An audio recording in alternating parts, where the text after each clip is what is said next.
అందరికీ మన ప్రియ రక్షకుడైన యేసుక్రీస్తు ప్రభువారి నామంలో శుభాలు తెలియజేస్తుంది. మంచిది, వాక్యంలోకి వెళ్దాం. క్రిస్మస్ సీజన్ కదా ఇదంతా. డిసెంబర్ 25 రోజు ఎందుకు జరుపుతారు క్రిస్మస్ అంటే, ఆ రోజు సూర్యదేవతను ఆరాధించేవారు. ఏ ప్రాంతాలు? రోమా, గ్రీకు ప్రాంతాలని ఎలా ఉండేవంటే సూర్యదేవతను ఆరాధించేవాళ్ళు. అదే టైంలో 3వ శతాబ్దంలో ఒక రాజు వచ్చాడు. ఆ రాజు ఏం చేశాడు? క్రీస్తుని అంగీకరించిన తర్వాత అప్పటి వరకు తక్కువ దేవుడు అన్నాడు, అప్పటి వరకు తక్కువ కులం దేవుడు అన్నాడు, అప్పటి వరకు క్రీస్తుని నమ్ముకుంటే చంపేశారు, హతసాక్షులుగా మారిపోయారు. అటు తర్వాత ఏమొచ్చిందంటే, ఈ రాజు 3వ శతాబ్దంలో ఒక రాజు వచ్చాడు. ఆ రాజు ఏం చేశాడంటే, క్రైస్తవునిగా మారిపోయిన తర్వాత ఈ సూర్యదేవత దేవాలయాలు, మిగతా ఆర్తిమి దేవత దేవాలయాలు ఏవైతే ఉన్నాయో వీటన్నింటినీ కూల్చేసి అదే చర్చిలుగా అంటే మందిరాలుగా మీరు మార్చుకోవడానికి క్రైస్తవులకు పర్మిషన్ ఇచ్చిన తర్వాత 3వ శతాబ్దంలో క్రిస్మస్ స్టార్ట్ అయింది. ఇక్కడ డిసెంబర్ 25లో. అందుకు డిసెంబర్ 25లో అంటే ఒక చీకటి పోయి వెలుగు మనలోకి వచ్చిందనే ఉద్దేశంతో క్రిస్మస్ అంటే క్రీస్తుని ఆరాధించే దినంగా దాన్ని మార్చేసారు. క్రీస్తు పుట్టాడు గనక ఈ కాలంలో పర్టికులర్గా ఈ కాలంలో క్రీస్తు పుట్టాడు గనక మేము క్రిస్మస్ జరుపుకుంటామనే ఉద్దేశంతో అక్కడ రాస్తారు.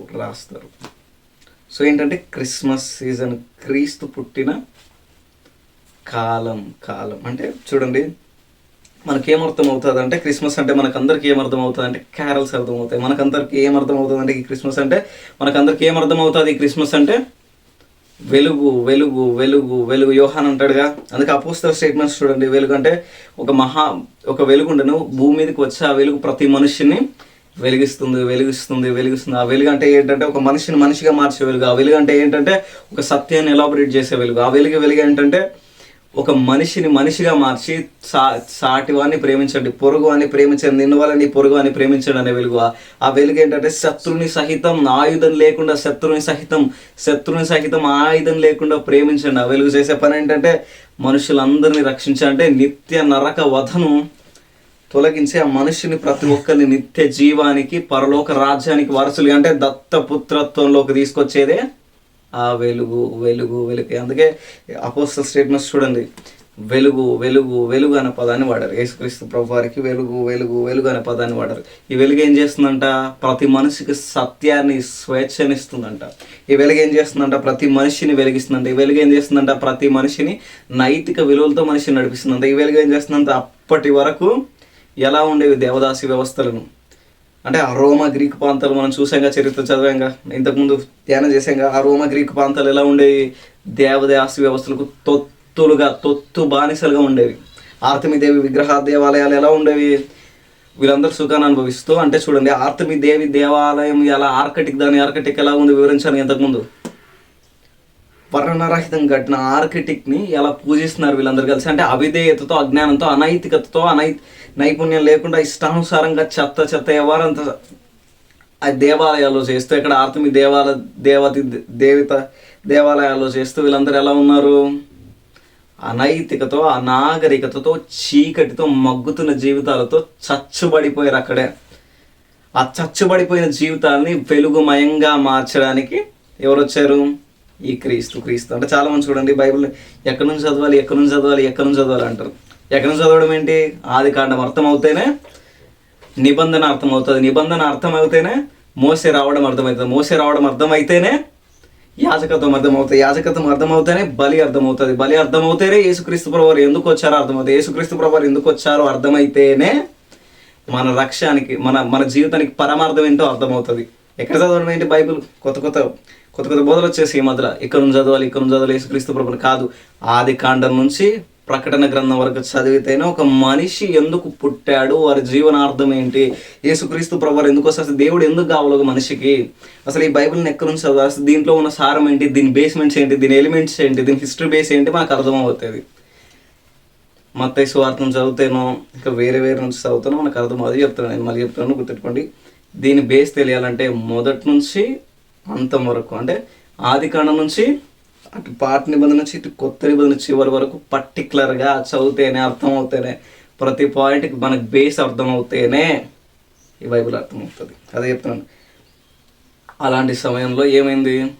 మిస్సింగ్ ద మార్క్, హమర్తియా అనే పదాన్ని వారు ఎక్కడ చూడండి, రోమపత్రిక 3వ అధ్యాయం రోమపత్రిక, రోమిలకు రాసిన పత్రిక 3వ అధ్యాయం, రోమిలకు రాసిన పత్రిక 3వ అధ్యాయం 23వ వచనం నేను చదువుతాను ఏంటి. ఏ భేదము లేదు, అందరూ పాపం చేసి దేవుడు అనుగ్రహించిన మహిమను పొందలేకపోతున్నారు. రోమా సంఘానికి రాస్తూ ఈ పత్రికను హమర్తియా అని గ్రీక్లో, మన గ్రంథం ఏ భాషలో రాయబడింది? గ్రాంధిక భాషలో తెలుగులో గ్రాంధికంలో రాయబడింది. హిబ్రూలో ఈ పదానికి అర్థం ఏంటంటే పాపము, సిన్ అనే పదానికి అర్థం ఏంటంటే హీబ్రూలో ఏంటంటే హమర్తియా అని వాడారు. ఎందుకంటే మిస్సింగ్ ద మార్క్ అని అన్నారు అక్కడ. మిస్సింగ్ ద మార్క్ అంటే గురిని కోల్పోయాడు. ఆ మనిషి అప్పటి వరకు ఏంటి ఆ గురి అంటే చూడండి, ఆదికాండం, ఒక అవిధేయత వలన అందరు ఎలాగూ పాపులుగా చేయబడ్డారో ఒక విధేయత వలన కూడా అలాగే అందరూ ఉచితంగా నీతిమంతులుగా తీర్చబడుతున్నారు. ఆ విధేయత యోధను వనంలో జరిగిన అవిధేయతకు ఎక్కడ? ఒలీవల తోట దగ్గర, ఎక్కడ? గెత్సెమనే తోట దగ్గర పరిష్కారం జరిగింది. మొదటి ఆదాము చేసిన అవిధేయతను కడపతి ఆదాము వచ్చి తీర్చేసిన తర్వాత, మనకు ఒక వెలుగుని పరిచయం చేసిన తర్వాత, అయినా అవిధేయం అనే పని ఎంతమంది చేయట్లేదు. అంటే క్రిస్మస్ అంటే మళ్ళీ చెప్తాను, క్రిస్మస్ అంటే కూడా అర్థం కాని వాళ్ళు ఉన్నారు. అంటే మీరు నమ్మగలరా? క్రిస్మస్ అంటే కూడా అర్థం కాని వాళ్ళు, అంటే ఒక స్టేట్మెంట్ ఇస్తారు యేసుక్రీస్తు ప్రభు, గ్రేట్ కమిషన్ అన్నారు దాన్ని. ఎక్కడ?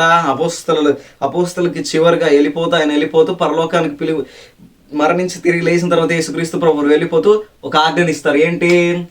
సమస్త లోకానికి వెళ్ళి సమస్త మనుషులను శిష్యులుగా గ్రేట్ కమిషన్ అన్నారు దాన్ని. ఆ గ్రేట్ కమిషన్ మర్చిపోయి క్రిస్మస్ అంటే ఏంటి? మనకి క్రిస్మస్ అంటే ఏం తెలుసు అంటే క్యారల్స్ తెలుసు. మన క్రిస్మస్ అంటే ఏంటి తెలుసు అంటే రంగురంగుల బట్టలు, హంగులు, కుటుంబంతో కలకల్లాడే ఇల్లు మాత్రమే తెలుసు. అంటే దీని త్యాగం వెనకాల, ఈ క్రిస్మస్ అనే ఈ త్యాగం వెనకాల ఎంత త్యాగం, మిషనరీలు ఎంత త్యాగం చేశారు, అపోస్తలు ఎంత త్యాగం చేశారో మనకు తెలియదు.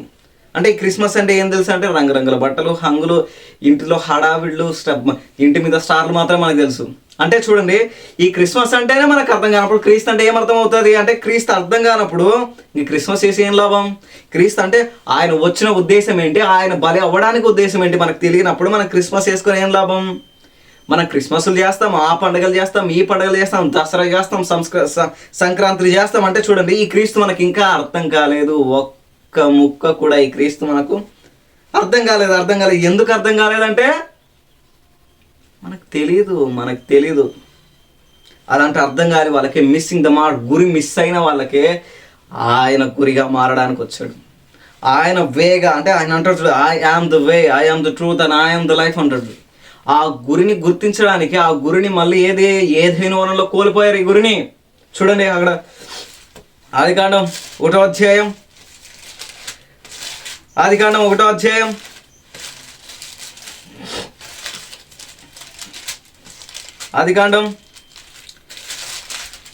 24వ వచనం. దేవుడు వాటి జాతుల ప్రకారం జీవం గల వాటిని అనగా వాటి జాతుల ప్రకారం పశువులను, పురుగులను, అడవి జంతువులను భూమి మీద పుట్టించులు గాకని పలికిన ఆ ప్రకారమైన దేవుడు ఆయా జాతుల ప్రకారం అడవి జంతువులను, ఆయా జాతుల ప్రకారమును పశువులను, ఆయా జాతుల ప్రకారం నేలను ప్రతి పురుగును చేసెను. అది మంచిదని దేవుడు చూసెను. దేవుడు మన స్వరూపమందు మన పోలిక చొప్పున నరులను చేయుదము రండి అని పిలుచుకుంటున్నాడు. ఒక గురి ఉంది మనకేంటి అని అంటే, ఒక స్వభావం ఉంది మనకేంటంటే ఆయన పోలి నడుచుకోవాలి. ఆయనను పోలి నడుచుకుని ఆయన స్వరూపంలో ఆయన పోలికగా చేసుకున్న మనం ఎలాగైపోయామంటే అవిధేయంగా ఏదైనా తోటలో అవిధేయత మొదలైందా? అవిధేయత ఎక్కడ విధేయత చూపలేదు, ఎవ్వరు విధేయత చూపలేదు. ఆ విధేయ కారణంగానే ఆయన దిగి వచ్చాడు. తాతల నాటి పాపం అంటే చూడండి, ఈ జన్మ పాపం మాత్రమే కాదు, జన్మల పాపము. ఏదైనా తోటలో అవిధేయత జరిగింది, ఆ విధేయతను ఎవరు కప్పేయలేకపోయారు. అవిధేయత వైపు ఉన్న విధేయతను ఎవరు చూపలేకపోయారు. ఆ విధేయతను చూపడానికి మళ్ళీ చెప్తున్నారు, ఆ విధేయతను చూపడానికి ఆయన మట్టి స్వరూపిగా, మట్టి మనిషిగా వచ్చాడు. అయినా మనకు క్రీస్తు అర్థం కాదు కానీ క్రిస్మస్లు చేసుకుంటాం మనం. అంటే కొన్నిసారి కఠినంగానే మాట్లాడాలి. ఈ సంఘాలు ఎలా అయిపోయింటే చూడండి, కొన్ని సంఘాలు ఎలా అయిపోయింటే మీరు చూడండి, క్రిస్మస్ అంటే రంగురంగుల బట్టలు, క్రిస్మస్ అంటే హంగులు. అంటే ఈ సత్యంలో ఈ క్రిస్మస్ వెనకాల ఉన్న సత్యాన్ని, దాని త్యాగాన్ని మనం అర్థం చేసుకోలేం కానీ రంగురంగు బట్టలు, హంగులు అర్థం చేసుకుంటాం మనం. అంటే చూడండి, మనకి ఇష్టానుసారంగా ఆ రోజు ఆ ప్రాంతాలు, రోమా ఎఫ్ఎస్సి ప్రాంతాలు ఎలాగైతే తమకి ఇష్టానుసారం దురద చెవులు గలవారైతే తమకి ఇష్టానుసారమైన బోధనలు ఎలాగైతే చేసుకున్నారో అవే మళ్ళీ బోధలు వచ్చేసాయి. ఈ క్రిస్మస్ మనకు అర్థం కావాలంటే ఈ దేవుడు అర్థం కావాలి. ఈ దేవుడు అర్థం అవుతేనే ఈ క్రిస్మస్ నిజమైన క్రిస్మస్. ఆ పోలిక మనకు రావాలి. అదే చూస్తున్నాడు చూడండి, మన స్వరూపమందు మన పోలిక చొప్పున. ఆ పోలికను మనం కోల్పోయాం. ఏదైనా తోటలైనా అవిధేయతను కోల్పోయాం. ప్రమేయం లేని పాపం పైన జన్మల పాపంగా మనకు వస్తున్న అవిధేయతను, అంటే నిత్య వధను, నరకాన్ని తప్పించడానికి ఎవరు వచ్చారు? యేసు క్రీస్తు ప్రభు వారు వచ్చారు. ఒక అవిధేయత వలన ఎంతమంది పాపులుగా మార్చబడ్డారో, ఒక విధేయత వలన అందరూ ఉచితంగా నీతిమంతులని తీర్చబడుతున్నారు. ఏదైనా తోటలో మనం కోల్పోయాం సమస్తాన్ని కోల్పోయాం. ఏదైనా తోటలో మళ్ళీ ఆ సమస్తాన్ని తిరిగి ఇవ్వడానికి, అంటే ఆ దేవుని పోలికను, ఏదైతే మనం కోల్పోయిన దేవుని పోలికను చూసారా, ఆ దేవుని పోలికను కోల్పోయిన ఆ పోలికను మళ్ళీ మనకి తిరిగి ఇవ్వడానికంటే ఒక మానవ రూపిగా ఆయన వచ్చాడు. మనందరి కోసం బలియాగంగా ఆయన మారిపోతే ఆ ఉచితమైన కృప చేతనే మనం రక్షింపబడినా ఇంకా మనకి దేవుడు అర్థం కాలేదంటే ఇంకా చెప్పండి, మీరే చెప్పండి. కోల్పోయాం ఏదైనా తోటలోనే సమస్తాన్ని కోల్పోయాం. ఆ అవిధేయతను మళ్ళీ తిరిగి ఇవ్వడానికి ఆయన వచ్చాడు. ఇలా బోధించడానికి ఆ వాక్యం మనకి ఇవ్వబడింది. మీరు చూడండి, చాలా సంఘాలు ఎలా అయిపోయాయంటే చూడండి, బాధపడాల్సిన విషయం ఏంటంటే చాలా సంఘాలు ఎలా అయిపోయాయంటే క్రిస్మస్ అంటే ఏం తెలియదు. క్రిస్మస్ అంటే ఏం తెలుసు అంటే రంగురంగుల బట్టలు, హంగులు, కొత్త బట్టలు, కొత్త వాతావరణాలు, కేకులు, కటింగ్లు అన్నీ మాత్రమే తెలుసు. అంటే క్రిస్మస్ అంటే ఈ క్రీస్తువులకు అర్థం కాలేదు. క్రిస్మస్ అంటే వీళ్ళకి ఏం తెలుసు అంటే రంగురంగు బట్టలు, హంగులు, కేకులు, బిస్కెట్లు, ఇవే తెలుసు. ఈ క్రీస్తువులకంగా అర్థం కాలేదు. ఏదైనా తోటలో అవిధేయత ఏదైతే కోల్పోయాడో అవిధేయతను తెచ్చిన ఈ దేవుని అర్థం చేసుకోలేక ఆయన అంటే గ్రేట్ కమిషన్ ఒకటి మనకి ఇచ్చాడు. ఆయన ఆ గ్రేట్ కమిషన్ని మర్చిపోయి, మళ్ళీ చెప్తున్నాను, ఆ గ్రేట్ కమిషన్ని మర్చిపోయి ఇలా పిచ్చి అవ్వారంతా చేస్తున్నారు. నేను అంటే క్రిస్మస్ చేసుకోవడం మంచిదే అంటే ఆ క్రిస్మస్ యొక్క సారాంశం ఏంటి, దాని వెనకాల ఉన్న త్యాగాలు ఏంటి, అపోస్తలు, మిషనరీ ఎన్ని త్యాగాలు చేస్తా ఆ క్రిస్మస్ జరుగుతుంది ఈరోజు. ఎన్ని త్యాగాలు చేస్తే ఈరోజు ఆ బైబిల్ మనం చేత పట్టుకున్నాం. విలియం కేరీ గారు 48 రోజులు తిండున్నా లేకుండా సముద్రాల్లో ప్రయాణం చేసి ఈత కొట్టి మరి ఈ బైబిల్ మన చేతిలో పెడితే ఈరోజు మనం ఏం చేస్తున్నామంటే అలా మూలపడి ఉంటుంది ఈ బైబిల్ తుప్పట్టిందా గుర్తెట్టుకో, నీ బతుకే తుప్పట్టిపోద్ది. ఈ బైబిల్ తుప్పట్టిందా నీ బతుకు బద్ధకంగా మారిపోద్ది. ఈ బైబిల్ తుప్పట్టిందా మనకి ఇంకా జీవితం లేదు. సో గుర్తుపెట్టుకోండి, ఈ క్రిస్మస్ అంటే ఏంటి అని అంటే రక్షణ. నిన్ను వలె నీ పొరుగు అని ప్రేమించని ఒక దైవ లక్షణం. వ్యభిచారం చేయొద్దని ఆ రోజు ఆయన ఆజ్ఞ ఇచ్చాడు. ఎవరికి? మోషేకి. దాన్ని చేస్తూనే వచ్చారు ఎవరు? మిగతా వాళ్ళు. అంటే కోల్పోయారు. దేవుడు జాగ్రత్తం చేస్తాడంటే దేవుడు జాగ్రత్తం చేయడు. దేవుడు విచారం చేస్తాడంటే దేవుడు చేయడు. ఆ పాపానికి దేవునికి సంబంధం లేని పరిస్థితిలో మానవుడు జోక్యం చేసుకొని ఆ పాపాన్ని తెచ్చుకున్నాడు. ఏదైనా వనంలో తెచ్చుకున్నాడు. ఆ ఏదైనా వనంలో నా అవిధేయతను పోగొట్టడానికి యేసుక్రీస్తు ప్రభువు వచ్చిన ఆయన మనకు అర్థం కాడు.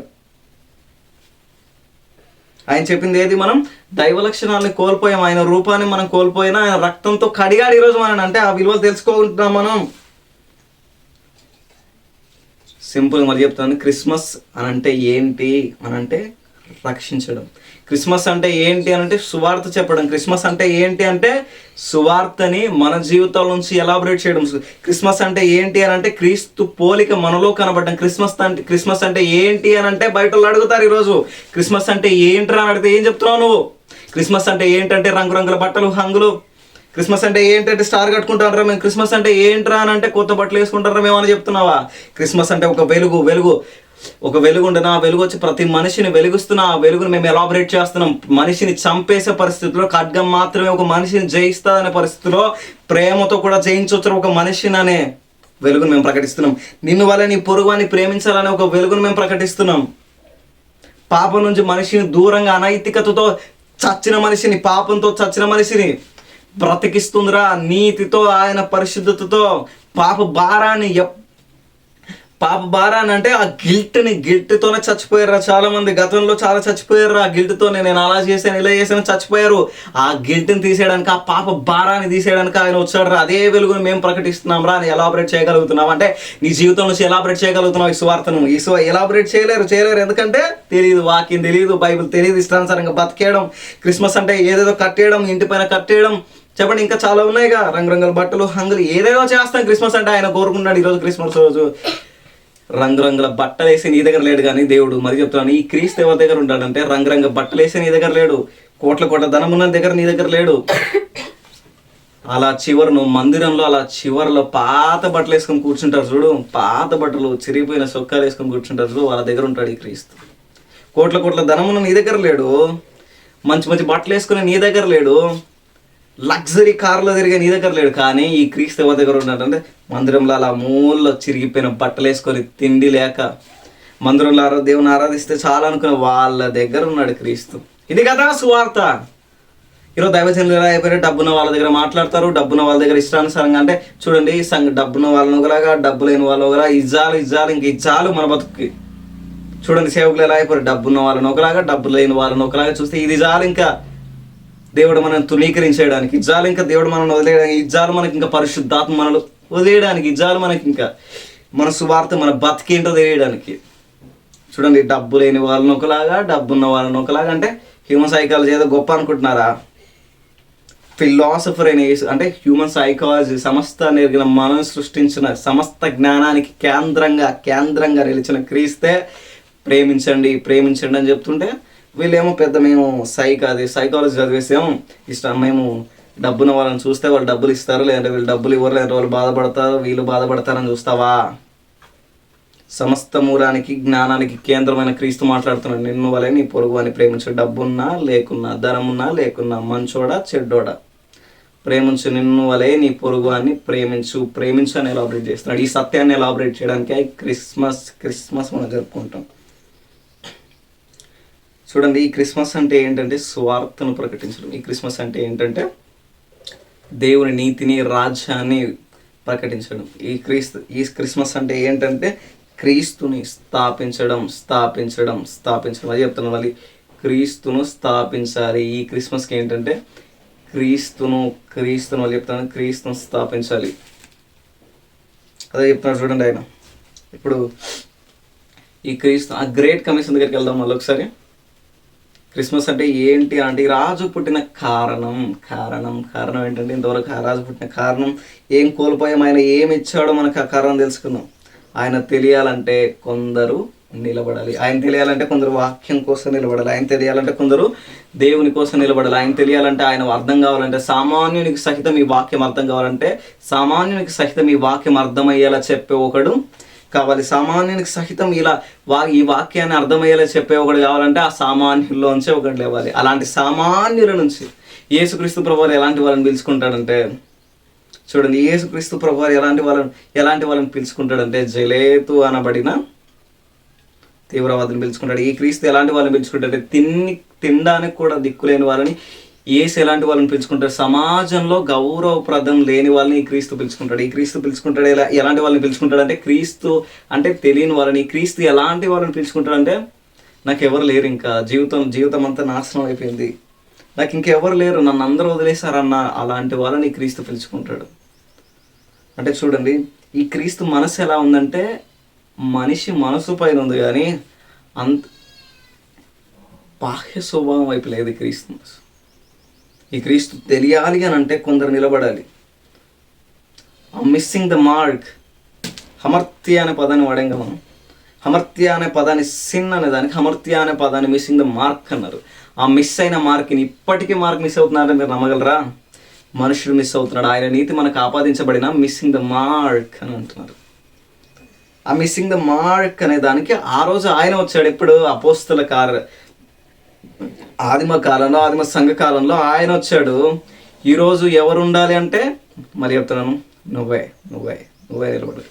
మళ్ళీ చెప్తాను, నువ్వే నిలబడాలి. వాక్యం చెప్పడానికి నువ్వే నిలబడాలి. ఆ రోజు ఆ సంఘం సత్యం చెప్పడానికి ఆదిమ సంఘం ఉంది. ఆ రోజు సత్యం చెప్పడానికి బాప్తిజం ఇచ్చి యోహాను ఉన్నాడు. ఆ రోజు సత్యం చెప్పడానికి ఎవరున్నారు? యేసుక్రీస్తు ప్రభువారు ఉన్నాడు. నేనే సత్యం, నేనే మార్గం, నేనే జీవం అని ఆ సత్యం చెప్పడానికి దానియేలు గ్రంథంలో చెప్పబడిన మనుష్య కుమారుని నేనే, మేఘారుడై వచ్చే చూసే మీరే అన్నారు, మీరే చూస్తారన్నాడు. సత్యం చెప్పడానికి ఇంతమంది ఉన్నారు ఆ రోజు. మిస్సింగ్ ద మార్క్, హమత్యా అనే పదానికి, వాళ్ళు గురిని మిస్ అయ్యారనే పదానికి ఆ గురిగా యేసుక్రీస్తు ప్రభువారు ఆ రోజు నిలబడ్డారు. ఆ గురిని ప్రకటించడానికి అపోస్తలుని ఏర్పాటు చేసుకున్నారు. క్రిస్మస్ అంటే ఏంటి అని అంటే మరి చెప్తాను, సువార్త ప్రకటించడమే క్రిస్మస్. క్రిస్మస్ అంటే ఏంటంటే ఆయనను పోలి బతకడమే క్రిస్మస్. ఈరోజు సాక్ష్యాలు చూస్తున్నారా మీరు? దరిద్రమైన సాక్ష్యాలు వచ్చాయి సంఘాల్లోకి, దరిద్రమైన సాక్ష్యాలు వచ్చాయి క్రైస్తవ్యంలోకి. ఒక ఆమెనంట వైఫై ఈ దరిద్ర సాక్ష్యాలు చెప్పడానికి కూడా విరక్తిగా ఉంది నాకు. ఒక ఆమెనంట వైఫై లేదంట, డాటా అయిపోయిందంట, ఏది వైఫై అంట 5Gతో కనెక్ట్ అయిందంట వైఫై. ఒక ఆమెనంట టమాటాల సాక్ష్యం అంట. ఒక ఆమెనంట ఇంకా విచిత్రమైన సాక్ష్యాలు ఉన్నాయి. మీరు చూడండి, కొన్ని సంఘాల్లో ఎలా ఉంటాయంటే ఎలక్షన్లు, సంఘాల్లో ఎలక్షన్లు అంట, సంఘాల్లో అభిషేకింపబడిన గుడ్లు అంట, సంఘాల్లో అంట అభిషేకింపబడిన అట్టిపనులు అంట, సంఘాల్లో అంట చూడండి అభిషేకింపబడిన కోట్లు అంట, సంఘాల్లో అంట అభిషేకింపబడిన కర్చిఫ్లు అంట. దరిద్రాలు వచ్చేసాయి సంఘాల్లోకి. క్రైస్తవ్యాన్ని నాశనం చేయడానికి ఆ రోజు నికోలాయితులు చేశారు ఈ బోధని. ఎవరు చేశారు? నికోలాయితులు చేశారు. అంటే పాపం చేసినా ఏం కదని బోధించారు నికోలాయితులు ఆ రోజు. ఏం చేసినా దేవుడు ఏమండు, ఆయనలో మన నీతి, ఆయన నీతి మనకు ఆపాదించబడింది కాబట్టి ఏం చేసినా మనం చెల్లుతాదని బోధించారు ఆ రోజు. ఎవరు? నికోలాయితులు. అదే నికోలాయితుల బోధలు చేస్తున్నారు ఈరోజు. అదే నికోలాయితుల యెహోవా ఎరుగని తరం అన్నారు చూసారా? యెహోవా ఎరుగని తరం అన్నారు చూసారా యోసేపు కాలంలో? అదే తరం మళ్ళీ వచ్చేసింది. వాక్యం ఎరుగని తరం, వాక్యాన్ని వాక్యంగా చెప్పని తరం మళ్ళీ వచ్చేసింది. అంటే చూడండి, వాక్యం తెలియదంటే నికోలాయితుల బోధన చేస్తున్నారు వీళ్ళందరూ. నికోలాయితులు ఎలా చేశారు చెప్పేశారు. అంటే నికోలాయితుల బోధన ఆ రోజు ఏది? తొలి ప్రేమ సంఘం ఏదో ఎఫెసు సంఘం ఎదిరించింది. తొలి ప్రేమను మర్చిపోయినా ఎఫెసు సంఘం నికోలాయితుల బోధన. అంటే చూస్తున్నాం ఈరోజు, చూస్తున్నామో లేదు, వీళ్ళు ఈ కోడిని తిప్పడానికి దేని బేస్మెంట్ చేసుకున్నారు? ఎఫ్ఎస్సి ప్రాంతంలో పౌలు గారు వెళ్ళారుగా, ఆ చేతి రుమాలు ఒకటి ఇలా ఇస్తే స్వస్థత జరిగాయి. ఆ రోజు ఎందుకు జరిగాయంటే నువ్వు అపోస్తలుడా అంటే నేను అడుగుతున్నాను. అంత సమర్పణ కలిగిన వ్యక్తులు ఉన్నాయి, ఎందుకు ఈరోజు అంతలా మోసాలు జరుగుతున్నాయంటే చూడండి, అదొక ప్రత్యేకమైన కాలం. థియలాజికల్ లాంగ్వేజ్లోకి వెళ్తే అదొక ప్రత్యేకమైన కాలం. ఇన్స్టెంట్గా యేసుక్రీస్తు ప్రభువు దేవుడు అని వాళ్ళు ఒప్పుకోవాలి. కాబట్టి ఆ రోజు అద్భుత కార్యాలు జరిగాయి. ఈరోజు లేఖనాల ద్వారా డాక్యుమెంటల్ ప్రూఫ్స్ ఉన్నాయి. స్వస్థతలు జరిగాయి. ఎలా అంటే సొంత విశ్వాసాల ద్వారా జరిగాయి. అయినా మన వాళ్ళు ఎలా చేస్తున్నారంటే మేమే చేస్తాం, వీఆర్ అనాయింటెడ్ అని చెప్పుకుంటారు, గొప్పగా చెప్పుకుంటారు. We are also anointed. Who we are anointed?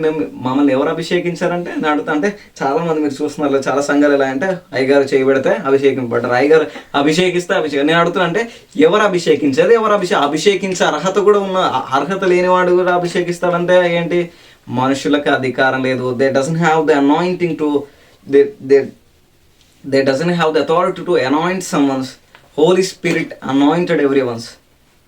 అధికారం పొందిన పరిశుద్ధాత్మ దేవుడు అది అభిషేకిస్తాడు. అంటే చూడండి సేవలు ఎలా అయిపోయాయంటే నికోలాయితుల బోధన తెచ్చేసారు సంఘాల్లోకి దరిద్రులందరూ కలిసి.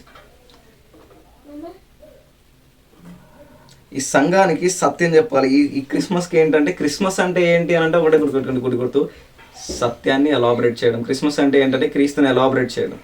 క్రిస్మస్ అంటే ఏంటి అని అంటే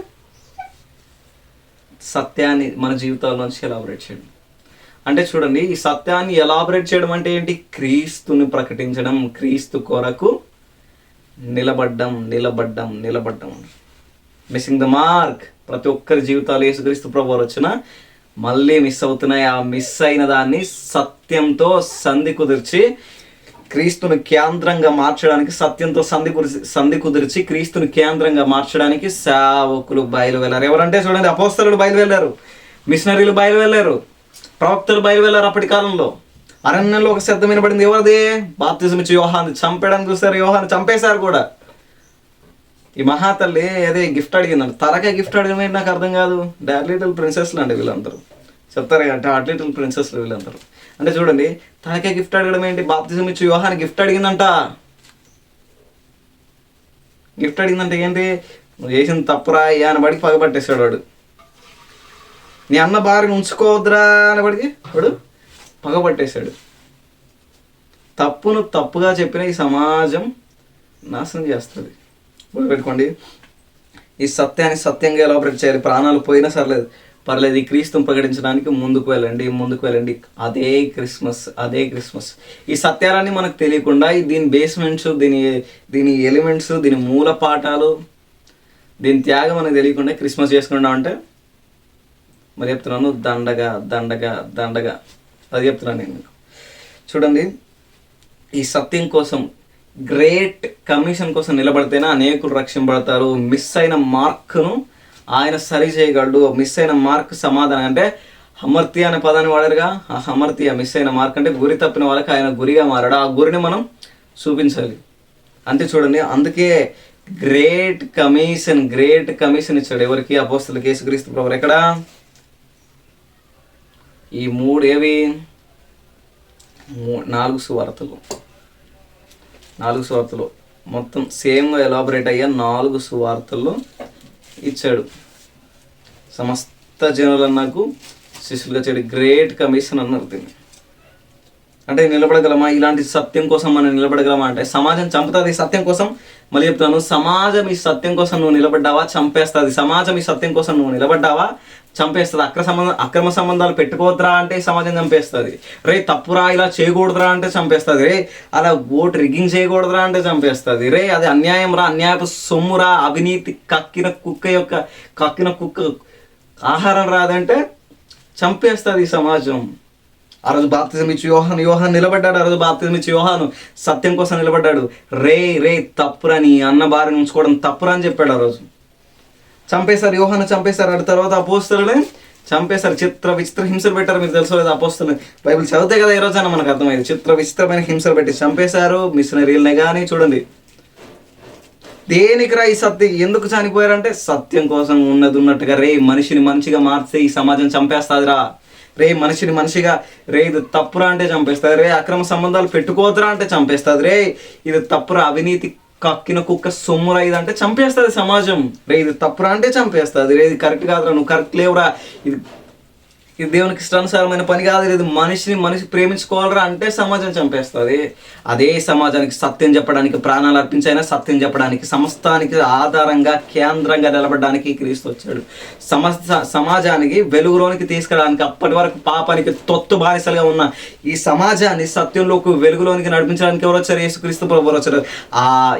ఆ గురిని చూపించడానికి అపోస్తలులందరూ బయలుదేరితే బాప్తిజం ఇచ్చి యోహాన్ని చంపేశారు, పౌలు గారిని చంపేశారు. హతసాక్షులుగా మారిపోయారు. చూడండి, మీరు చూడండి, పాత నిబంధనలోనైనా కొత్త నిబంధనలు క్రీస్తు కొరకు నిలబడిన వారి పరిస్థితి ఏంటంటే చంపేశారు. అయినా స్టాండ్ ఫర్ వాళ్ళ స్టాండర్డ్ ఎలా చూడండి. క్రీస్తు యేసు ప్రేమ, ఒక ఆయనేమో క్రీస్తు యేసు ప్రేమ నుంచి మమ్మల్ని ఎడబాపలేదని పౌలు గారు అంటారు. యెహెజ్కేలు ఏమో చక్కగా నిలబడ్డాడు. ఎవరి కోసం? చూడండి, యెహెజ్కేలు గ్రంథం 2వ అధ్యాయం 1వ వచనం. యెహెజ్కేలు గ్రంథం 2వ అధ్యాయం 1వ వచనం. సిద్ధపాటుని గురించి మాట్లాడుతారు. చూడండి, ఈ సత్యం కోసం సిద్ధపాటుని గురించి అంటే ఇజ్రాయేల్ ప్రజలు ఏది యోషియా కాలం మొదలుకొని ఇర్మియా కాలం వరకు కూడా ప్రవచించిన ప్రవచనాలని అర్థం చేసుకోకుండా అవిధేయతను బట్టి ఎవరు? సిద్కియా రాజు అవిధేయతను బట్టి బబులోని మీదకి యుద్ధానికి వెళ్తే విగ్రహారాధన చేసి ఇష్టానుసారమైన చెత్త చేస్తూ వీళ్ళందరూ బబులోని చెరకపోతే మళ్ళీ ఎవరితో? యెహెజ్కేలుతో దేవుడు మాట్లాడుతూ, నేను మరలా నా ప్రజలను తోడుకొస్తాను, వీళ్ళ అవిధేయతను మన్నించి వీళ్ళు ఏదైతే గురిని మిస్ అయ్యారో అదే గురిలోకి తేవడానికి నేను మళ్ళీ ప్రయత్నిస్తాను రా యెహెజ్కేలు అంటారు. చూడండి, అక్కడ యెహెజ్కేలు గ్రంథం 2వ అధ్యాయం 1వ వచనం. నరపుత్రుడా, నీవు చక్కగా నిలబడు అంటాడు. చూడండి, ఆయన నిలబడంటే ఏంటి? పడుకున్నాడా యెహెజ్కేలు? పడుకోలేదండి. కూర్చోలేదు. సిద్ధపడు సత్యాన్ని కూర్చున్న జ్ఞానాన్ని బోధించడానికి, పీడపట్టిన సమాజాన్ని సత్యాన్ని కూర్చున్న జ్ఞానాన్ని అలాబరేటెడ్గా చెప్పడానికి, సీడపట్టిన సమాజానికి దుర్బోధలతో నాశనం అవుతున్న ఈ సమాజానికి యెహెజ్కేలు, నరపుత్రుడా నిలబడు చక్కగా నిలబడు నరపుత్రుడా, సమాజానికి సత్యం చెప్పడానికి, సీడపట్టిన ఇజ్రాయేలీలకు అంటే నాశనం అయిపోయాం మా ఎముకలు మళ్ళీ తిరిగి జీవం పొందవనుకునే ఇజ్రాయేల్కి సత్యం చెప్పడానికి నిలబడు యెహెజ్కేలు చక్కగా నిలబడు అంటున్నాడు. చూడండి, నిలబడగలవని నేను అడుగుతున్నాను. నిక్కచ్చగా సత్యం కోసం నిలబడగలవా? రే ఇది తప్పురా అని సమాజానికి రాజు ఎదురు నిలబడ్డా, ఇంకెవ్వడి ఎదురు నిలబడినా రే ఇది తప్పురా అని సత్యం అని చెప్పి నిలబడగలవా నువ్వు? ఈదులో సువార్త చెప్పాలంటే భయం. దేవుని మాట సమాజంలో ఇది తప్పురా అని చెప్పాలంటే భయం మనకు. ఆ రోజు చూడండి, దానియేలు కానీ యెహెజ్కేలు కానీ ఎలా సిద్ధపడ్డారు? కొట్టినా చంపినా సిద్ధపడ్డారు. వాళ్ళు సత్యం కోసం నిలబడ్డారు. నరపుత్రుడా చక్కగా సత్యం కోసం నిలబడ్డారంటే వాళ్ళు నిలబడ్డారు. కొత్త నిబంధనలకు వచ్చేసరికి పౌలు గారు నిలబడ్డారు. సత్యం గురించిన జ్ఞానాన్ని బోధించడానికి, దేవుని గురించిన సమస్తమును గురించి దేవుని గురించిన తర్కాలకి సమస్తానికి సిద్ధమయ్యాడు. ఈ క్రీస్తుని లేఖనాల ద్వారా ఒప్పించడానికి లేఖనాల ద్వారా లేఖన ఆధారంతో ఒప్పించడానికి సిద్ధపడ్డాడు. నిలబడ్డాడు ఆ రోజు. నువ్వు నిలబడగలని అడుగుతున్నాను. ఈ సీడపట్టిన సమాజానికి ఆ రోజు ఆదిమ సంఘం, అపోస్తలుడు, ప్రవక్తలు ఉన్నారు. సత్యం చెప్పడానికి బాప్తిజం ఇచ్చి యోహాను ఆ రోజు ఉన్నాడు. ఈరోజు నువ్వు ఉన్నావా అని అడుగుతున్నానంటే నువ్వు నిలబడగలవా సత్యం కోసం? చీడపట్టిన సమాజానికి, సత్యం అంటే అర్థం కాని సమాజానికి, అద్భుతాల వైపు మాత్రమే తిరిగే సమాజానికి, కొరైజీనా, బెత్సైదా, తూరు సీదోని ఎలాగైతే దేవుని అద్భుతాలను చేసిన మర్చిపోయిందో అలా మర్చిపోయి అద్భుతాల వైపు మాత్రమే చూస్తూ ఆ సత్యాన్ని బోధిస్తూ దుర్బోధల్లో నాశనం అయిపోతున్న పాపంలో చచ్చిన కక్కిన కుక్కను తినే ఈ సమాజానికి సత్యం చెప్పగలవని అడుగుతున్నా. సత్యం చెప్పగలవా? నువ్వు సిద్ధపడగలవా? క్రీస్తు కోసం మరణమగునంతగా నిలబడగలవా అని అడుగుతున్నా. అంటే సత్యాన్ని చెప్పగలవా? నువ్వు నిలబడగలవా? అదే ప్రశ్న అపోస్తలుడు యేసుక్రీస్తు ప్రభువు నిలబడు అంటాడు. చూడండి, ఈ సత్యం కోసం నిలబడు. అదే క్రిస్మస్. ఈ సత్యం కోసం నువ్వు నిలబడ్డమే క్రిస్మస్. అదే అంటున్నాడు. చూడండి, ఇక్కడ మోసే కూడా నిలబడ్డాడు ఈ సత్యం కోసం. ఏది? 430 సంవత్సరాలు అరణ్యంలో. ఎక్కడ? నా పితరులకు చేసిన వాగ్దానాన్ని నా ప్రభు నెరవేర్స్తున్న ఉద్దేశంతో నిలబడ్డాడు మోసే ఆ రోజు. చూడండి, అంటే ఈ నిలబడ్డానికి కారణం ఏంటి అంటే ఆయన ప్రేమే కారణం. చెప్పానుగా నిన్న, ఏది? యేసుని త్యాగమే పాట వివరంలో ఇస్తూ చెప్పాను. భక్తులు అంతలా ఆయన మీద ఇష్టం పెంచుకోవడానికి, చనిపోవనంతగా విధేయత చూపడానికి కారణం ఏంటి అని అంటే ఆయన ప్రేమే కారణం. ఆయన ప్రేమను వాళ్ళు చూశారు. ఆయన ప్రేమను వాళ్ళు చూశారు. అందుకే పౌలు గారు అంటారు, నిన్ను బట్టి దినమెల్లా మేము వధింపబడిన వధకు సిద్ధమైన గొర్రెలమని ఎంచుకున్నాము అని అంటాడు. చూడండి, వాళ్ళ ఇష్టాన్ని, ప్రేమను పెంచుకున్నారు దేవుని మీద. సత్యాన్ని, మనిషిని మార్చే ఒక సత్యాన్ని ఎలాబరేట్ చేస్తూ, దేవుని వ్యూహాన్ని, అంటే మనిషికి దేవునికి సంబంధాన్ని కుదురుస్తూ, మధ్యవర్తి అనే క్రీస్తుని ప్రకటిస్తూ, సత్యానికి కేంద్రమును స్తంభమైన సంఘాల్లో చేరుస్తూ, ఆ క్రీస్తులో చేరుస్తూ సత్యాన్ని ఎలాబరేట్ చేస్తున్నారు. అంటే ఇవన్నీ మనం మర్చిపోయి, అంటే ఆయన ఇచ్చిన ఆజ్ఞను మర్చిపోతాం, ఆయన ఉద్దేశాన్ని మర్చిపోతాం. అదే చెప్తున్నాడు తొలి ప్రేమ సంఘంతో, సంగమా క్రియలు చేస్తున్నావు, తొలి ప్రేమను మర్చిపోయావు. సార్దీస సంఘంతో కూడా ఇదే మాట్లాడేది దేవుడు. మృతమైన క్రియలు నీలో కనబడట్లేదు. క్రియలు లేని విశ్వాసం మృతములో క్రియలు కనబడదు. మృతమైన సంఘం. జీవించున్నామనే పేరే నీకుంది, నువ్వు మృతమైపోయావు అంటాడు. చూడండి దేవుడు. అంటే చూడండి, ఈ క్రిస్మస్ అని అంటే ఏంటి అని అంటే సత్యాన్ని ఎలాబరేట్ చేయడం. క్రిస్మస్ అంటే ఏంటంటే క్రీస్తుని ఎలాబరేట్ చేయడం. చూడండి, అక్కడ మోసే నిలబడ్డాడు. ఎక్కడ? నిర్గమకాండం 3:16 సినాయి కొండ మీద దేవుడు పిలుస్తున్నాడు. 430 సంవత్సరాలు అరణ్యంలో తొత్తు బానిసలుగా ఎవరున్నారు? ఇజ్రాయేలు ప్రజలు ఉన్నారు. పితరులకు చేసిన వాగ్దానాన్ని నెరవేర్చడానికి మళ్ళీ ఎవరిని పంపారు? పంపాడు. మోసే నిలబడ్డాడా అంటే నిలబడ్డాడు. రే తప్పు రాని ఫరోకు చెప్పడానికి నిలబడ్డాడు ఆ రోజు. రే తొత్తు బానిసలుగా మార్చారా హెబ్రీయుల్ని సత్యం చెప్పడానికి నిలబడ్డాడు. రే మనిషిగా చూడండి రాని సాత్వికంతో చెప్పాడు. తొత్తు బానిసలు 430 సంవత్సరాలు తొత్తు బానిసలు ఉన్న ఆ సమాజాన్ని వెలికి తీసుకోవడానికి, అంటే కొన్ని లక్షల మందిని బయటికి తీసుకొచ్చేంత స్టాండర్డ్ ఉందా మోసే కంటే? ఆయన ముందు వెనకాల ఎవరు ఆవరించి ఉన్నారు?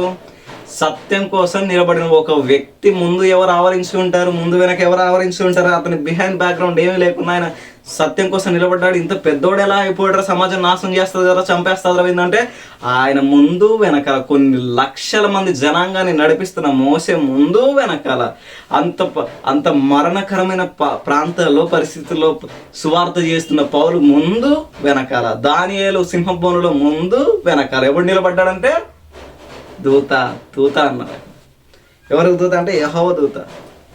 ఎవరంటే మరణము జయించిన నజరేయుడైన యేసు అని మాట్లాడారు.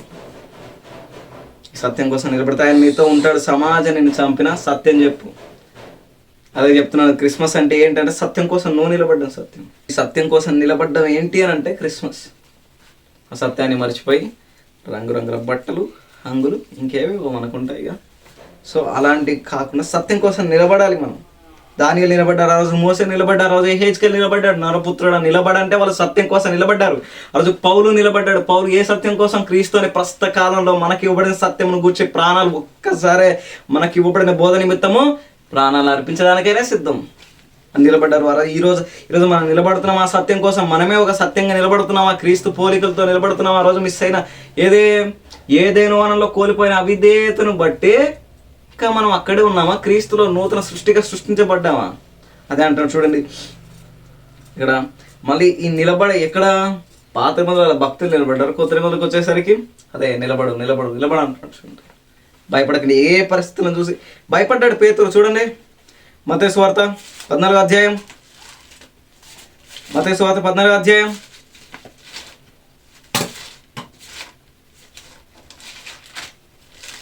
మత్తయి సువార్త 14వ అధ్యాయం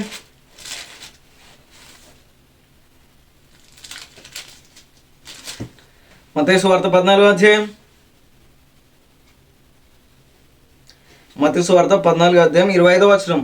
రాత్రి 4వ జామున ఆయన సముద్రం మీద నడుచున్న ఎద్దకు వచ్చాను. ఆయన సముద్రం మీద నడుచుట శిష్యులు చూసి తొందరపడి భూతమును చెప్పుకొని భయపడు కేకలు వేశారు. తిప్పండి, పేజీ తిప్పండి, ఇలాగా ముందుకెళ్ళండి. అలాగా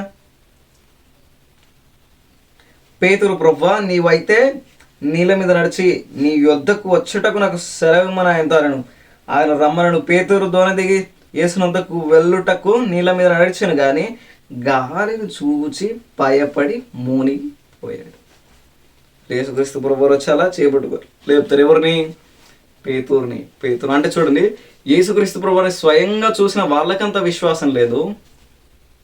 అంటే చూడండి, యేసుక్రీస్తు ప్రభువారిని విశ్వాసంతో నడిచినా భయపడ్డాడు. సందేహించాడు. అలా సందేహిస్తున్నామంటే పేతురు గారికి వచ్చిన రోజు ఒకటే మనకు వచ్చింది 100 వస్తాయి. 100 మా బతుకులేంటి ఇలా అయిపోయి క్రీస్తు నమ్ముకున్నందుకు ఏంది? మన ఎస్ఐకి సర్టిఫికేట్ క్యాన్సల్ అయిందిగా, అలా అయిపోయి మా బతుకులు ఎందుకు ఇలాగ అయిపోయి, మా బతుకులు దేవుని నమ్ముకున్నందుకు ఇలాగ అయిపోయి. మనం ఎందుకోసం పిలువబడ్డామని అడిగితే పేతురు పెద్ద ఆయన అంటాడు చూడండి, మేలు చేసి ఉమ్మేయించుకోవడానికి పిలువబడ్డా. మనం ఎందుకు పిలువబడ్డాం పౌలు గారు అని అంటే ఆయన అంటాడు చూడండి, నిన్ను బట్టి వధింపబడ్డానికి మేము పిలువబడ్డాము. మనం ఎందుకు పిలువబడ్డాము? లూకా గారు కానీ మార్క్ గారు కానీ మత్తయ్య గారిని అడిగితే నిన్ను బట్టి వధింపబడ్డానికి, అంటే చంపబడ్డానికి మేము పిలువబడ్డాం ప్రభువా అని అంటారు. అంటే సత్యం కోసం నిలబడితే సమాజం చంపేస్తుంది. గుర్తుపెట్టుకోండి, దేవునికి ఇష్టానుసారంగా నడిచే ఒక భక్తిలో సమాజం నిన్ను చంపేయడానికి కూడా వెనకాడతాం. సత్యం కోసం నువ్వు నిలబడుతున్నావు, ఎవడు నీ వైపు నిలబడ్డావు? వాడు అన్యాయస్తుడు సత్యం కోసం నిలబడని ఒక పాపిస్ట్ వ్యక్తి వైపు మాత్రం లోకం నిలబడుతుంది. వాడిని ఒకసారి మొత్తుతుంది అలాగా. అంటే చూడండి, దేవునికి ఇష్టానుసారంగా మనం బతకడం ఒక సత్యం, దేవునికి ఇష్టానుసారంగా మనం బతకడమే క్రిస్మస్. అది చెప్తున్నాడు చూడండి. ఆ రోమా ప్రాంతాల్లో ఎలాగ ఉండేది? మిస్సింగ్ ద మార్క్, ఒక మార్క్ మిస్ అయ్యాం.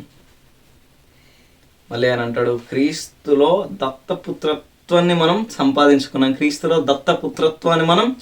సంపాదించుకున్నాం. మెరాస్ అనే పదాన్ని వాడారు అక్కడ. ఇప్పుడు మెరాస్ అంటే ఏంటంటే రక్షణను అందించిన దేవుడు. మెరాస్ అని అంటే ఏంటంటే రక్షణార్థమైన పాత్ర.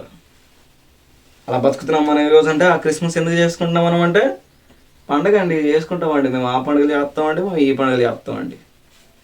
నేను అడుగుతానంటే ఈ సత్యాన్ని ఎలాబరేట్ చేయకుండా క్రైస్తవులు అని చెప్పుకునే వాళ్ళు ఎవరంటే గాడిదలు. నేను అడుగుతానంటే గాడిదలే. దేవునికి ఇష్టానుసారంగా నడుచుకొని నిలబడగలవా? సత్యం కోసం నడుము కట్టుకొని నిలబడగలవా అని అడుగుతున్నాను. అదే గుర్తుపెట్టుకోండి, దేవునికి ఇష్టానుసారంగా నడిచే నడకలో తేడాలు, హెచ్చులు, తగ్గులు. దేవుడు కొడికిని ఎడమగును తిరగకూడదు. దేవునికి ఇష్టానుసారమైన బతుకులో ఆయన కోసం నిలబడాలి. క్రిస్మస్ అని అంటే ఏంటి అని అంటే ఇదే క్రిస్మస్. చూడండి, ఇంతవరకు క్రిస్మస్ యొక్క అర్థాన్ని నేను వివరించాను, ఇంతవరకు క్రిస్మస్ యొక్క హిస్టరీ బేస్ని వివరించాను. మీకు ఏం అర్థమైంది, ఇంకేం చేస్తారో అది మీ ఇష్టం. ఆలోచించుకోండి, మరి చెప్తున్నాను, ఆలోచించుకోండి. నన్ను తర్వాత సంవత్సరం పిలువకున్నా నాకు పర్లేదు. క్రీస్తును ఉద్దేశిస్తూ దేవుని మహిమను వివరించడానికి మేము వచ్చాం కనుక విశ్వసించండి. వాక్యానుసారంగా అడుగులు వేయండి. పాటలు, పద్యాలు అంటే చూడండి, ఇప్పుడు సంఘాలు కూడా ఎలా అయిపోయాయంటే 20, 21, 20 ఏళ్ళు. అంటే ఇప్పుడు చూడండి సంఘాలు కూడా ఎలా అయిపోయాయంటే 21, 22 ఏజ్ ఉన్న అమ్మాయిలను కూడా తీసుకొచ్చి స్టేజ్ మీద డ్యాన్స్ వేస్తుంది. నేను అడుగుతున్నా అంటే ఒక చిన్న పాప డ్యాన్స్ వేస్తే ముద్దుగా ఉంటుంది. అదే ఇంటర్మీడియట్ అమ్మాయి వేస్తే ఎవరైతే సిగ్గులేం కడుతుంది. చూసిన మనకు సిగ్గు లేదు, చేసే వాళ్ళకి సిగ్గు లేదు, పర్మిషన్ ఇచ్చిన తల్లిదండ్రులకి అసలే సిగ్గు లేదు. అంటే స్టేజ్ మీద డ్యాన్స్ వేయించే దానికి ఓకేనా పాస్ట్కి అంతకుమించి సిగ్గు లేదు. అంటే నేను అడుగుతున్నాను అంటే ఒక సమాజం ఇప్పుడు నాశనమైన సమాజం ఎలా ఉందో వాళ్ళ కనులు ఎలా ఉన్నాయో నీకు తెలియదు. అంటే ఒక పాస్టర్, నువ్వు ఒక పాస్టర్ అంటే అందరితో అదేది లోకానుసారమైన పారంపర్యాచారులు చెత్తలు జానపదాలు ఉండేవి మన గతంలో చూసారు. మన తెలుగు రాష్ట్రాల్లో క్యార్ ఆఫ్ అడ్రస్ ఏంటంటే తెలంగాణ. ఈ జానపదాలకు తెలంగాణ అంటే చూడండి ఒక జానపదం తెచ్చారులే క్రిస్టియన్లకి దరిద్రాన్ని తెచ్చారు. సారోలే బయలునాడు ఆ పాట తెచ్చి అక్కడ వయసు మీద పడిన అమ్మాయిలతో డ్యాన్స్లు వేయిస్తున్నారు. మీరు కొన్ని సంఘాల్లో చూస్తున్నారో లేదు. పెళ్ళైన ఆడవాళ్ళని తెచ్చి సంఘాల్లో డ్యాన్స్లు వేస్తున్నారు, మీరు చూస్తున్నారు. అందరూ కలిసి డ్యాన్స్లు వేస్తున్నారు. అంటే ఆ ఇరుగు పొరుగు వాళ్ళందరూ వచ్చి సిగ్గు లేకుండా వాళ్ళు చూస్తున్నారు, సిగ్గు లేకుండా వీళ్ళు వేస్తున్నారు, సిగ్గు లేకుండా ఆయన చేపిస్తున్నాడు పాస్టర్ గారు. ఒక నాశనకరమైన ఒక దుర్బోధ, భయంకరమైన దుర్బోధలు. అంటే సంఘానికి నాశనం అయ్యే ఎలిమెంట్స్ మీరే ఇస్తున్నారు సేవకులుగా. ఒక చిన్న పాప ముద్దుగా డ్యాన్స్ వేస్తే ముద్దుగా ఉంటుందండి. ఒక ఇంటర్మీడియట్ అమ్మాయి డ్యాన్స్ వేస్తే ఎలా ఉంటుంది? వికారం. గుర్తుపెట్టుకోండి, సమాజాన్ని నాశనం చేసే పద్ధతులు సంఘాల్లోకి తేకండి. అనైతికతతో ఉన్న సంఘాలు ఎలా ఉన్నాయో ఆదిమ సంఘం ఆ రోజు నాట్యాలు చేసేవాళ్ళు ఎవరు? నాటకాలు అంటే తర్వాత అండి. ఎందుకంటే మిషనరీలు అప్పటిలో భారతదేశానికి మిషనరీలు వచ్చినప్పుడు మన భారతదేశానికి మిషనరీలు వచ్చినప్పుడు మనకు చదువు సరిగా అబ్బేది కాదు, అసలు రాదు చదువు. కడిగి మాట్లాడాలంటే లిపి కూడా ఇదని మనకు తెలియదు. బ్లైచ్చ భాష అన్నారు తెలుగు భాషని. అంటే అలాంటి పరిస్థితుల్లో నాటకం ఇలా వచ్చాడు, మరియమ్మ ఇలా ఉంటుంది, యోసేపు ఇలా ఉంటుంది, యోసేపు ఇలా ఉంటాడు, మరియమ్మ ఇలా ఉంటుంది, యేసుక్రీస్తు ప్రభువు బాలుడైన యేసుక్రీస్తు ప్రభువు ఇలా పుట్టారని నాటకం ద్వారా వాళ్ళకి చదువు తెలియదు కాబట్టి చెప్పేవాళ్ళు. నాటకం ఈ రోజు నాటకాలు ఏంటి అంటే నేను అడుగుతున్నాను అంటే ఈ బైబిల్ చాలామందికి తెలియదు స్క్రిప్చర్ని అర్థం చేసుకోండి.